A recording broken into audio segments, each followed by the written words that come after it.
आजकल पढ़ाई इतनी जरूरी है कि एक बेटी अपनी माँ से ये कब है कि मैं खूब पढ़ाइए लिखाइए और दूसरों की बहकावे मताना और अच्छे से मेरे को पढ़ाना।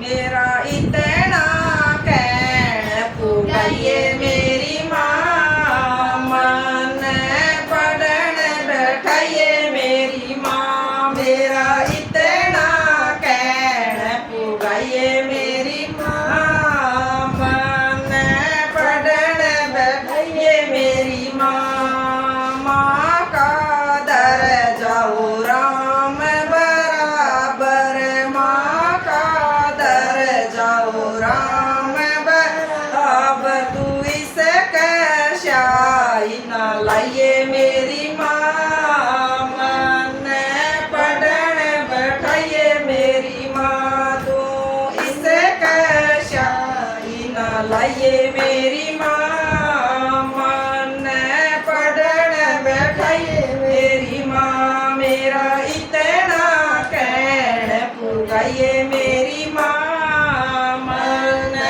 पढ़न बैठाइए मेरी माँ। माँ जैसी ना चीज जगत में, माँ जैसी ना चीज जगत में। तू भी त किसे न जनी थी मेरी माँ, मन पढ़न बैठाइए मेरी माँ। तू भी त किसे न जनी थी मेरी माँ, मन पढ़न बैठाइए मेरी माँ। मेरा इतना कहना पुगाइए मेरी माँ, मन पढ़न बैठाइए मेरी माँ। चाचा ताऊ अगड़ पड़ोसी, चाचा ताऊ अगड़ पड़ोसी। तू उन्हें न बैठ समझाइए मेरी माँ, मन पढ़न बैठाइए मेरी माँ। तू उन्हें न बैठ समझाइए मेरी माँ, मन पढ़न बैठाइए मेरी माँ। मेरा इतना कहना पुगाइए मेरी माँ, मन पढ़न बैठाइए मेरी माँ। पूरी पढ़ के जब काबिल हो जा, पूरी पढ़ के काबिल हो जा। जब रसता देखने जाइए मेरी माँ, मन पढ़न बैठाइए मेरी माँ। जब रसता देखने जाइए मेरी माँ, मन पढ़न बैठाइए मेरी माँ। मेरा इतना कहना पुगाइए मेरी माँ, मन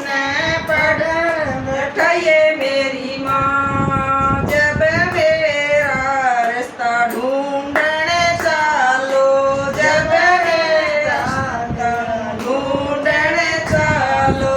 दहेज प्रथान दूर हटाइए मेरी माँ, मन पढ़न बैठाइए मेरी माँ। दहेज प्रथान दूर हटाइए मेरी माँ, मन पढ़न बैठाइए मेरी माँ। लड़की देख लड़का लोगे, लड़की देख लड़का लोगे।